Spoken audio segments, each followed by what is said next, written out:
Hello friends, આજે આપણે બનાવીશું સામા પાંચમ કે રુચિ પાંચમ માટે ફરાળી મિની થાળી.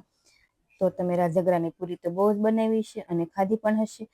તો નવી જ રીતે આપણે સામાની ક્રિસ્પી પૂરી બનાવીશું અને સાથે સામાની ખીર પણ બનાવીશું. તો આ રીતે તમે પૂરી બનાવશો તો ગરમા ગરમ ખાવાની ખૂબ જ મજા આવશે. અને આ પૂરી તમે ફરાળી ચટણી સાથે કે ચા સાથે પણ ખાઈ શકો છો. અને જો તમે એકવાર આ રીતે બનાવી લીધી તો તમે આ જ રીતે બનાવશો. તો ચાલો બનાવીએ. તો સૌથી પહેલા આપણે સામાને પલાળવાનો છે, એટલા માટે આપણે પહેલા સામો અડધો કપ જેટલો લઈ તેને એક બાઉલમાં એડ કરીશું. તો જે આપણે ફરાળી મોરૈયો કે સામો કહીએ તે સામો મેં અડધો કપ લીધો છે. અને હવે તેમાં પાણી એડ કરી આપણે 2 થી 3 પાણીએ સામાને વોશ કરી લેવાનો છે. એટલે તેમાં ડસ્ટનો ભાગ હોય તે બધું નીકળી જશે. અને એ પાણી નિતારી હવે તેમાં ગરમ પાણી એડ કરીશું. અને ગરમ પાણી એડ કરી 10 થી 15 મિનિટ માટે આપણે તેને રેસ્ટ આપીશું. એટલે સામો એકદમ સારો ઉપલાળી જશે. તો હવે 15 મિનિટ જેવું થઈ ગયું છે. સામો પણ એકદમ સારો ઉપલાળી ગયો છે. તમે જોઈ શકો છો એકદમ સારો ફૂલી પણ ગયો છે. તો આ રીતે આપણે સામાને પલાળીને રાખીશું. તો ખીર છે તે ઝટપટ બનીને તૈયાર થઈ જશે. સાથે પેનમાં 1/2 સ્પૂન જેવું ઘી એડ કરી તેમાં ડ્રાયફ્રૂટના ટુકડા એડ કરી તેને ક્રન્ચી એવા થાય ત્યાં સુધી તેને આપણે સાતળી લઈશું. તો અત્યારે મેં કાજુ બદામના ટુકડા લીધા છે, પણ તમારી પસંદ પ્રમાણે તમે કોઈ પણ ડ્રાયફ્રૂટ એડ કરી શકો છો. અને જો તમારે ના એડ કરવું હોય તો તમે સ્કીપ પણ કરી શકો છો. તો હવે ડ્રાયફ્રૂટ પણ એકદમ સારું ફ્રાય થઈ ગયું છે. તો આપણે તેને પ્લેટમાં એડ કરી દઈએ. અને આ ડ્રાયફ્રૂટ આપણે ખીર તૈયાર થઈ જાય પછી તેના ઉપર એડ કરીશું એટલે એકદમ સારા ક્રિસ્પી એવા રહેશે. હવે એ જ પેનમાં 1 લીટર જેટલું દૂધ એડ કરીશું.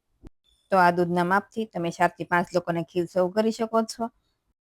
તો ખીર માટે તમે ઘરે આવતું કોઈ પણ ફેટનું દૂધ યુઝ કરી શકો છો. પણ તેમાંથી મલાઈ અલગ નહીં કરવાની. તો ગેસની ફ્લેમ થોડી વાર માટે હાઈ રાખી દૂધમાં એક બોઇલ આવે એટલે જે આપણે મોરૈયો પલાળીને રાખ્યો છે તે એડ કરીશું. અને એકદમ બધી જ વસ્તુને આપણે સારી રીતે મિક્સ કરી દઈએ. અને જો આ રીતે આપણે મોરૈયાને પલાળીને રાખીશું તો ખીર છે આપણી ઝટપટ બનીને તૈયાર થઈ જશે. તો હવે ગેસની ફ્લેમ સ્લો રાખી આપણે તેને 10 મિનિટ જેવું થવા દઈશું એટલે મોરૈયો પણ એકદમ સારો સોફ્ટ થઈ જશે. સાથે દૂધ પણ સારું ઉઘડ થઈ જશે. અને વચ્ચે વચ્ચે આ રીતે ચલાવતા જવાનું. અને આ રીતે સાઈડમાં મલાઈનો ભાગ હોય તે ખીરમાં એડ કરતા જવાનું. અને તમે મોરૈયો પહેલેથી જ પલાળીને રાખશો તો ખીર છે માત્ર 10 જ મિનિટમાં બનીને તૈયાર થઈ જશે. તો હવે 10 મિનિટ જેવું થઈ ગયું છે. ખીર પણ એકદમ સારી એવી ઘટ એવી થઈ ગઈ છે. તો આપણે આ રીતે મોરૈયાનો દાણો લઈ ચેક કરી લઈએ. તો હવે તમે જોઈ શકો છો મોરૈયો પણ એકદમ સારો સોફ્ટ થઈ ગયો છે. તો હવે તેમાં અડધો કપ જેટલી આપણે શુગર એડ કરીશું. પણ શુગર તમારા ઘરમાં જેવું ગળ્યું ખવાતું હોય એ પ્રમાણે પણ તમે એડ કરી શકો છો. તો હવે એકદમ સારી રીતે મિક્સ કરી લઈએ. અને ઉપરથી આપણે થોડું કેસર એડ કરીશું. જો કેસર તમે પહેલેથી દૂધમાં પલાળીને એડ કરશો તો પણ કરી શકાય. અને આ રીતે ઉપરથી એડ કરશો તો ગરમ ખીર છે એટલે તેની સાથે જ એકદમ સારી રીતે મિક્સ થઈ જશે. અને સારો કલર પણ આવી જશે. તો એકદમ સારી રીતે મિક્સ કરી 1 મિનિટ જેવું થવા દઈ ગેસની ફ્લેમ બંધ કરીશું. અને આ ખીર જેમ ઠંડી થશે તેમ વધારે ઘટ થતી જશે. એટલે આપણે હવે ગેસની ફ્લેમ બંધ કરીશું. અને આ ખીર તમે ગરમા ગરમ કે ઠંડી પણ સર્વ કરી શકો છો. તો હવે જે ડ્રાયફ્રૂટના ટુકડા આપણે ફ્રાય કરીને રાખ્યા છે તે એડ કરીશું. સાથે ફ્લેવર માટે 1 પિંચ જેટલો એલચી પાવડર એડ કરીશું. પણ તમારે જાયફળ પાવડર એડ કરવો હોય તો પણ કરી શકાય. તમને જે પસંદ હોય તે તમે એડ કરી શકો છો. અને બંને પણ એડ કરી શકાય. તો એ બધું એકદમ સારી રીતે મિક્સ કરીશું. અને તો એકદમ ક્રીમી એવી ખીર પણ તૈયાર છે. તો હવે સાથે ફરાળી મોરૈયાની પૂરી પણ બનાવી લઈએ. તો જે વ્રત કે ઉપવાસમાં ફરાળી સામો કે મોરૈયો તે અડધો કપ લીધો છે. તો અડધો કપ સામો મિક્સર જારમાં એડ કરી આપણે તેનો પાવડર બનાવી લઈશું. તો 5 મિનિટ જેવું લાગે છે દળાતા અને આવો પાવડર બનીને તૈયાર થઈ જશે. તો આપણો સામાનો ફરાળી લોટ બનીને પણ તૈયાર છે. અને હવે 2 મીડિયમ સાઈઝના બટેટા લીધા છે. તેને એક બાઉલમાં ખમણી રાખી તેને આપણે ખમણી લઈશું. અને જો વધારે મોટી સાઈઝના બટેટા હોય તો એક જ લેવાનું. અને આ રીતે બોઇલ કરેલા બટેટાનું છીણ એડ કરવાથી પૂરીના લોટમાં મોણની પણ જરૂર નહીં પડે. તમે બટેટા અને ખાલી લોટથી બાંધી લેશો તો પણ પૂરી એકદમ સારી એવી બનશે. અને ખૂબ જ ટેસ્ટી પણ બને છે. અને હવે 1 સ્પૂન જેવા આદુ મરચાં ક્રશ કરેલા એડ કરીશું. મરચાં તમારે તીખા જોઈએ એ પ્રમાણે એડ કરવાના. અને આદુ મરચાં સાવ ક્રશ કરીને જ એડ કરવાના. અને હવે 1 સ્પૂન જેવા સફેદ તલ એડ કરીશું. જો તમે તલ ન ખાતા હોય તો સ્કીપ કરવાના.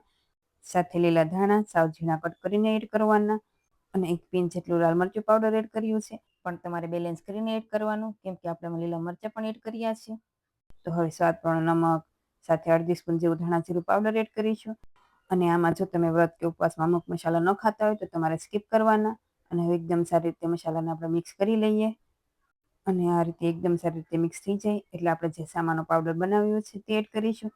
અને આ લોટ આપણે એકસાથે નહીં એડ કરીએ, થોડો થોડો એડ કરતા જવાનો અને લોટની કણક બાંધવાની. અને આ લોટની કણક બાંધવામાં આપણે પાણીનો ઉપયોગ નહીં કરીએ. આ જ રીતે બટેટાના મશીનના લીધેથી લોટની કણક સારી બંધાઈ જશે. તો આ રીતે તમે જોઈ શકો છો, થોડો થોડો લોટ એડ કરતા જવાનો. અને લોટની કણક આપણે જે રોટલીની બાંધીએ એ રીતે બાંધીશું. વધારે હાર્ડ નહીં અને વધારે નરમ પણ નહીં બાંધવાની. તો હવે આ રીતે લોટની કણક પણ બંધાઈ ગઈ છે. અને આ લોટ બાંધવામાં આપણે પાણીનો બિલકુલ નહીં ઉપયોગ કરીએ. તો હવે થોડું એવું તેલ એડ કરી લોટની કણકને 2 થી 3 મિનિટ જેવું મસળશું એટલે લોટની કણક છે એકદમ સારી સોફ્ટ એવી થઈ જશે. તો હવે આ રીતે લોટની કણક પણ બંધાઈને રેડી થઈ ગઈ છે. તો હવે આપણે જેવી નાની મોટી તમારે જેવી પૂરી બનાવી એ રીતે લુવો લઈ લેવાનો. તો આ રીતે હું નાની નાની પૂરી બનાવું છું એટલે એકદમ નાનો એવો લુવો મેં લીધો છે. અને આ રીતે તેને રાઉન્ડ શેપ આપી આ જ રીતે તમારે બધા એકસાથે લુવા બનાવી લેવાના. તો અત્યારે મેં મીડિયમ સાઇઝના 10 થી 12 જેટલા લુવા બનાવ્યા છે. અને હવે આ રીતે પ્લાસ્ટિકની બેગ કે દૂધની થેલી કોઈ પણ તમે લઈ શકો છો.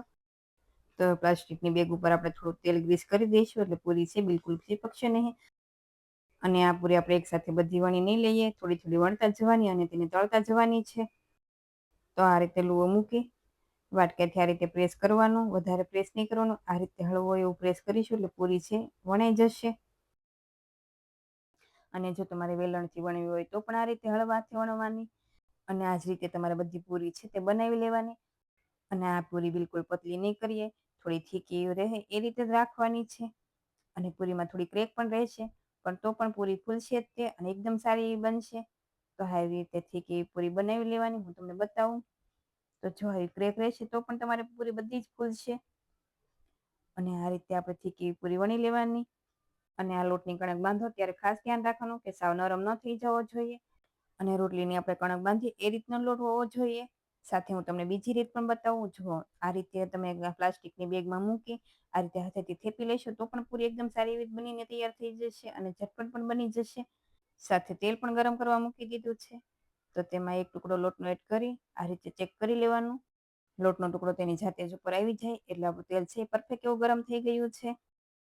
તો હવે ગેસની ફ્લેમ મીડિયમ રાખી આપણે તેમાં સમય એટલી પૂરી એડ કરીશું. અને પૂરી તેની જાતે જ આ રીતે ફૂલીને ઉપર આવી જશે એટલે 1 મિનિટ જેવું થવા દેવાનું અને તેની સાઈડ ચેન્જ કરીશું. તો આ પૂરી ફ્રાય થતાં થોડો વધારે સમય લાગે છે. જે આપણે રાજગરાની પૂરી બનાવતા હોઈએ તેના કરતાં થોડો વધારે સમય લાગશે. અને આ પૂરી ખાવામાં ખૂબ જ ટેસ્ટી બને છે.